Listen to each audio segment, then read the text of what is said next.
it by the works of the law or by the hearing of faith. So the root problem was the reality of Jesus crucified had been obscured by an evil satanic power that had moved in. And the two problems that resulted were carnality and legalism.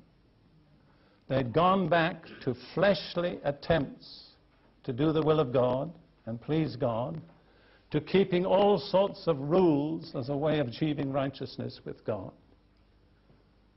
And they had missed the purpose of Christ's death. And the final result is stated in verse 10. For as many as are of the works of the law are under the curse.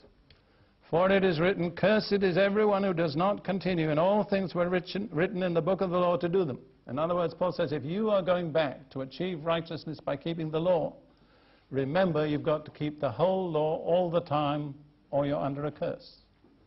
Because when Israel came into the land of Canaan, one of the first things they had to do was pronounce a curse upon themselves if they did not keep the whole law all the time. See, keeping a little bit of the law some of the time doesn't do you any good. If you're going to be justified by keeping the law, you have to keep the whole law all the time. And none of us, in God's sight, can ever be justified by the works of law. It's a deception of Satan. It's a deception that appeals primarily to human pride. Because Paul says Abraham, if he had been justified by works, would have had something to boast of. But not before God, because it says Abraham believed God and it was counted to him for righteousness.